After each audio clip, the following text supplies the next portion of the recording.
गर्मी में मिला अमीर बहू को गोबर का ससुराल। गांव के एक पुराने और जर्जर कच्चे मिट्टी के घर में दोपहर की चिलचिलाती धूप में पसीने में नेहा एक अंधेरे कमरे में कोने में बैठी रो रही होती है। नेहा अपने मन में बोलती है, हे भगवान, मैं कहाँ आ गई? क्या यही मेरी किस्मत थी? कहाँ मैं महलों की रानी थी और कहाँ मम्मी पापा मुझे यहाँ छोड़ गए। मेरे तो भाग्य ही फूट गए। यहाँ साफ हवा तक नहीं, बस चारों तरफ गरीबी और बेबसी है। तभी नेहा की जेठानी रोहिणी कमरे में आती है और बड़े रूखे अंदाज में सब्जी की प्लेट नेहा की तरफ करते हुए नेहा से बोलती है, ए महारानी, ये रोना धोना बंद कर। ये ले, ये सब्जी पकड़ और जल्दी सब्जी काट। मुझे और भी बहुत काम है। सारा काम मुझे करना पड़ रहा है। तू यहाँ बैठी बैठी मुफ्त की रोटियां तोड़ेगी क्या? इतना बोलकर रोहिणी वहां से चली जाती है और नेहा उदास मन से सब्जी काटने बैठती है। तभी उसे बाहर से गोबर की एक तीव्र और तीखी गंध आने लगती है। याक, ये कैसी भयानक बदबू है।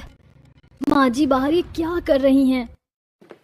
नेहा बाहर जाकर देखती है तो बाहर के आंगन में नेहा की सास सीमा अपने घुटनों के बल बैठकर ताजे गोबर से जमीन की लिपाई कर रही होती है। अपनी सास को ऐसे गोबर से लिपाई करते देखकर नेहा अपने मन में बोलती है, मेरी दास्तां इतनी उलझी हुई क्यों है? हमेशा मेरे साथ ही ऐसा बुरा क्यों होता है? मैं यहाँ एक पल भी नहीं रह सकती। ये गंदगी और ये गर्मी मुझे मार डालेगी। पर मैं अब कर भी क्या सकती हूँ? शायद मेरी किस्मत में ये गोबर वाला ससुराल ही लिखा है। आखिर नेहा के साथ ऐसा क्या हुआ जो उसे इस हालत में पहुंचा दिया? इसे जानने के लिए आइए कुछ समय के पीछे चलते हैं। शहर के एक आलीशान बंगले में नेहा अपने एयर कंडीशन कमरे में आराम से बैठी मोबाइल देख रही होती है। तभी नेहा की मां लता गुस्से में वहां आती है और नेहा से बोलती है, ए करमजली, कब शादी करेगी तू? देख, तेरे चाचा और मामा के सभी बच्चों की शादियां हो गई और तेरे छोटे भाई की भी तो हमें शादी करनी है ना। जब तक तेरी शादी नहीं होगी तब तक हम उसकी शादी भी नहीं कर सकते। तेरे लिए वो कुंवारा बैठा रहेगा क्या? माँ, क्या आपने शादी शादी लगा रखा है? जब होनी होगी शादी तब हो जाएगी, इतनी जल्दी भी क्या है? क्या अब तुझे 35 साल तक कुंवारे रहना है? जमाना क्या कहेगा हमारे बारे में? माँ, अभी रुक जाइए, मैं भी शादी के लिए बिल्कुल तैयार नहीं हूँ। मुझे अपनी आजादी चाहिए। सुन रहे हैं ना आपने ही से सर चढ़ा रखा है। 25 की तो हो गई है, जल्दी ही 35 की भी हो जाएगी। लता जी, आप थोड़ा शांत हो जाइए। बेटा जा, जरा अपने दोस्तों के साथ बाहर चले जा, तुझे थोड़ा अच्छा लगेगा। ठीक है पापा, मैं जाती हूँ। नेहा वहां से चली जाती है। तभी रितेश और लता अपने कमरे में एकांत में बात कर रहे होते हैं। आपने ही इसे सर पर चढ़ा रखा है। मैं उसे समझा रही हूँ और आपने उसे बाहर भेज दिया। ये भी कोई बात हुई भला? लता, तुम थोड़ा शांत हो जाओ और मेरी बात सुनो। मैंने पंडित जी से नेहा की कुंडली दिखाई है। उसका ग्रह नक्षत्र बिल्कुल सही नहीं है। पंडित जी ने कहा है कि अगर हमने इसकी शादी जल्द से जल्द किसी गरीब खानदान में नहीं की तो अनर्थ हो जाएगा। अगर ये किसी अमीर घर गई तो हमारे पूरे खानदान का विनाश हो जाएगा। ये हमारे लिए पनौती है। क्या ये आप क्या बोल रहे हैं? गरीब घर में? पर हमारी बेटी तो महलों में पली बड़ी है, वो गरीब के घर कैसे रहेगी? हमें अपनी जान और दौलत बचानी है। गरीब घर में ही इसका और हमारा भविष्य सुरक्षित है। ठीक है जी, हम अपनी बेटी की जान जोखिम में नहीं डाल सकते। ऊपर वाला चाहता है कि वो गरीब घर जाए तो वही सही। दूसरी तरफ गांव के उस पुराने कच्चे घर में सीमा, हितेश और उनकी बहू रोहिणी घर के कामों में व्यस्त है। एक तरफ हितेश जो गाय का दूध निकाल रहे होते हैं तो दूसरी तरफ सीमा और रोहिणी घर में गोबर उठा रही होती हैं। तभी रोहिणी बोलती है, हे भगवान, मेरे तो भाग्य ही फूट गए कि मैं इस घर में आ गई। यहाँ तो दिन भर गोबर और मिट्टी में सने रहना पड़ता है। कोई सुख सुविधा नहीं है यहाँ। काश मैं भी किसी शहर के घर जाती। अरे बहू, सब्र कर। हम अपने छोटे बेटे राहुल की शादी करने की सोच रहे हैं। कोई तो आएगी जो इस घर के भाग्य को बदल देगी। हाँ हाँ, शादी तो करनी ही है, पर इस खंडर को तो देखिए, कौन अमीर घर की लड़की आएगी यहाँ? चुप कर रोहिणी, राहुल के नसीब में जो होगा वही मिलेगा। बस कोई नेक लड़की मिल जाए। हमें तो बस इतना ही चाहिए, जितना हमारे पास है हम उतने में ही खुश हैं। रोहिणी चुप होकर अपना काम करने लगती है। कुछ दिनों बाद रितेश जी राहुल का रिश्ता लेकर आते हैं। अरे हितेश जी, मैं अपनी बेटी नेहा की शादी आपके बेटे राहुल से कराना चाहता हूँ। अरे रितेश जी, अगर आपको हमारी गरीबी से कोई शिकायत नहीं है तो हमें कोई आपत्ति नहीं है। हमें तो बस एक नेक लड़की चाहिए। हमारे लिए तो सौभाग्य है कि इतने बड़े घर की लड़की हमारे घर की बहू बनेगी। जल्दबाजी में रितेश नेहा को बिना कुछ बताए धूमधाम से राहुल से नेहा की शादी करवा देते हैं। शादी के बाद नेहा का गृह प्रवेश होता है। वो दुल्हन के लिबास में घर की दहलीज पर खड़ी है। नेहा बहुत हैरानी से अपने ससुराल को देखती है। आओ बहू, घर के अंदर कदम रखो। आज से ये तुम्हारा अपना घर है। घर के बाहर पड़ोस की औरतें कौशल्या, रश्मि और ज्योति खड़ी होकर खुसर पुसर कर रही हैं। अरे देखो, इतने अमीर घर की लड़की इस गरीब और फटेहाल घर में कैसे आ गई? मुझे तो पक्का लग रहा है कि इस लड़की में कोई बड़ी कमी है, वरना अमीर माँ बाप गरीब घर क्यों चुनता। सही कह रही हो, मुझे तो लगता है ये माँ नहीं बन सकती होगी, तभी तो इसे यहाँ फेंक दिया। आजकल लोग पैसे के लिए पागल है, पर इसके बाप ने तो अपनी बेटी का ही गला घोट दिया। नेहा हैरानी से घर के अंदर आती है और पुराने पलंग पर बैठती है। उसे चारों तरफ गोबर की लिपाई और धूल दिखाई देती है। ये गोबर और लाल मिट्टी है, हमारे यहाँ फर्श और दीवारें इसी से लीपी जाती हैं। ओह माय गॉड, ये कितनी गंदी जगह है, मैं यहाँ नहीं रह सकती। देखिए देवरानी जी, यहाँ नखरे नहीं चलेंगे, यही अब आपका ससुराल है। आपको शादी के वक्त सोचना चाहिए था ना, ये सब रहना है तो इसी में रहना होगा, समझी? इतना बोलकर रोहिणी और बाकी घर वाले सोने चले जाते हैं। अगली सुबह सीमा नेहा को पहली रसोई की रस्म के लिए किचन में ले जाती है। नेहा बेटा, आज तेरी पहली रसोई, कुछ मीठा बना दे, पर देख हमारे पास ज्यादा राशन नहीं है। माँ जी, किचन कहाँ है? मुझे तो यहाँ कुछ भी नहीं दिख रहा है, मैं खाना कैसे बनाऊंगी? नीचे देख बहू, ये मिट्टी का चूल्हा है, इसी पर आग जलाकर खाना पकाना होगा। क्या मैं इस घर पर खाना बनाऊंगी? मुझे तो प्लेटफॉर्म वाले किचन की आदत है और मैंने कभी पहले चूल्हे पर खाना भी नहीं बनाया है। ज्यादा नवाबजादी मत बन, यहाँ एलिजाबेथ के लिए प्लेटफॉर्म नहीं बनेगा, चुपचाप रोटियां इसी पर बना लो। नेहा किसी तरह लकड़ियों को जोड़कर चूल्हा जलाती है और धुएं में खांसते खांसते रोटियां बनाती है। उसके हाथ भी जल जाते हैं और चेहरे पर कालिख लग जाती है। हे भगवान, ये कैसी सजा है, मेरी जिंदगी पूरी तरह बर्बाद हो गई।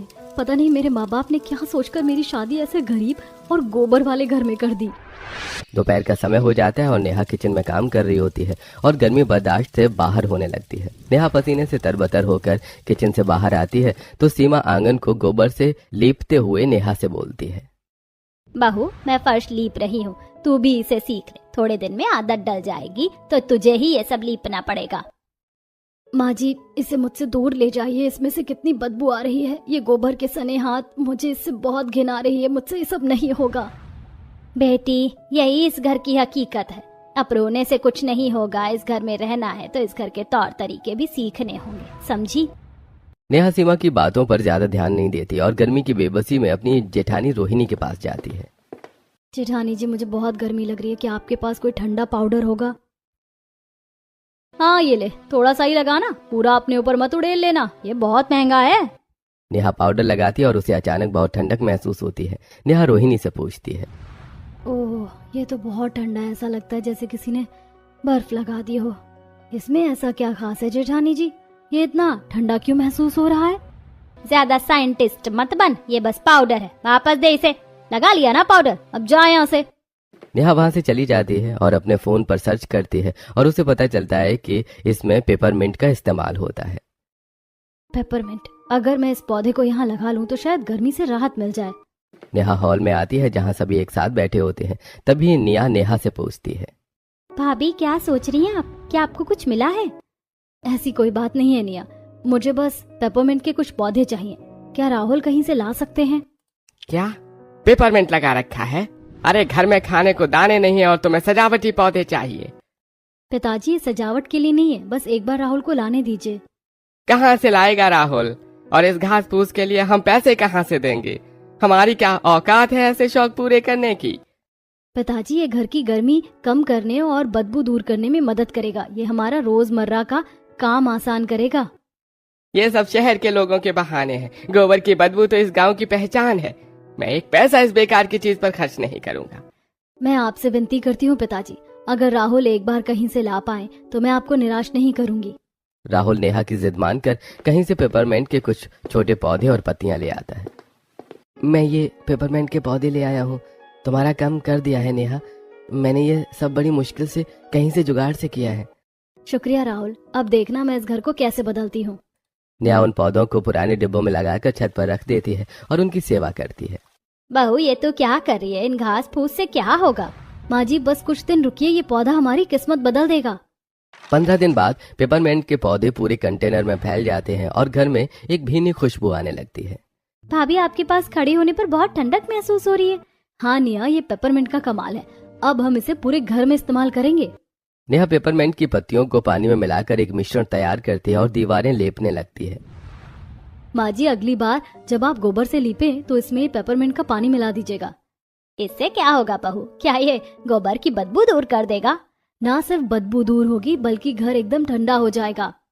ये सुनकर सीमा और निया मिलकर घर की लिपाई शुरू करती हैं। जैसे वो फर्श पर हाथ फेरती हैं उन्हें ठंडक महसूस होती है। भाभी मेरे हाथ तो बर्फ जैसे ठंडे हो रहे हैं, ये तो जादू है। सच में बहू, घर के अंदर की हवा ही बदल गई है। अभी तो शुरुआत है माँ जी, हमें छत के लिए भी कुछ करना होगा। नेहा घर की छत पर प्लास्टिक की पल्लियां बिछाती है और उन पर गीला घास रखवाती है।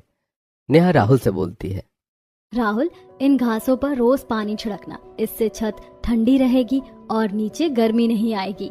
नेहा, तुम तो सच में बहुत समझदार हो। घर तो एसी जैसा ठंडा होने लगा है। दोपहर की धूप में भी अब घर के अंदर सुकून है। पूरे घर में पेपरमेंट की ताजी महक फैली हुई है। हाँ, अब सारा दिन लोग यहीं डेरा जमाएंगे, काम कौन करेगा। भाभी आप भी यहाँ आकर बैठिए, देखिए कितनी ठंडी हवा आ रही है। पड़ोस की औरतें कौशल्या, रश्मि और ज्योति घर के अंदर आती हैं और हैरान रह जाती हैं।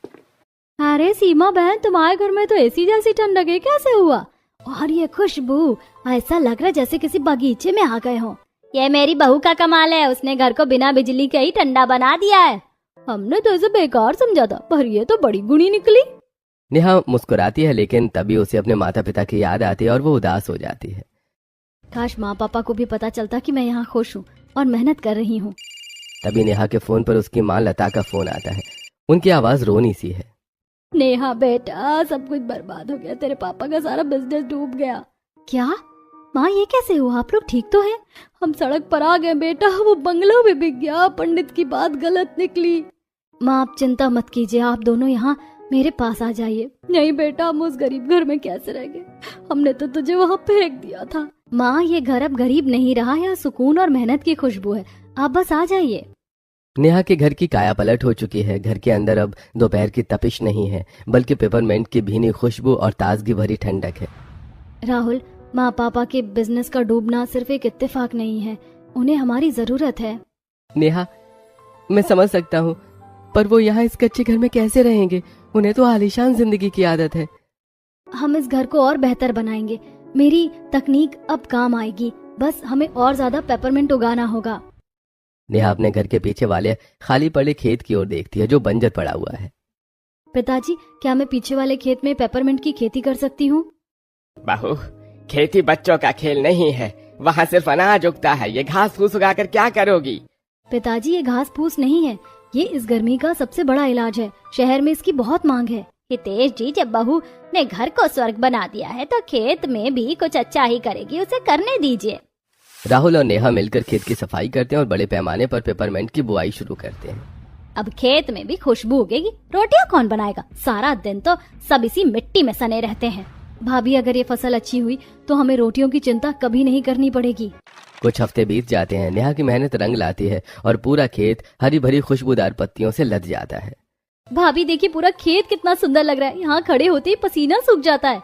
हाँ निया, अब हमें इन पत्तियों से अर्क निकालना होगा, यही हमारा असली प्रोडक्ट बनेगा। नेहा पुरानी बाल्टियों और पाइपों का इस्तेमाल करके एक देसी डेस्टिलेशन यूनिट बनाती है। नेहा, तुम ये सब कहाँ से सीखती हो? ये तो किसी लैब जैसा लग रहा है। राहुल, जरूरत पड़ने पर दिमाग खुद रास्ते ढूंढ लेता है, बस इस पाइप को ठंडा रखना। नेहा पहली बार शुद्ध पेपरमेंट का तेल निकालती है। इसकी खुशबू पूरे गांव में फैल जाती है। तभी गांव की औरतें उनके घर के पास इकट्ठा होती हैं। सीमा बहन, तुम्हारे घर से आज कैसी अजीब और मीठी महक आ रही है। मेरी बहू ने खेत में जो पौधे लगाए थे आज उनका तेल निकाला है, देखो कितना साफ है। क्या ये वही तेल है जो सिर दर्द में काम आता है? हमें भी थोड़ा दो। चाची, ये तेल बहुत पावरफुल है, मैं इससे ऐसी चीज बनाऊंगी जो घर को और ठंडा रखेगी।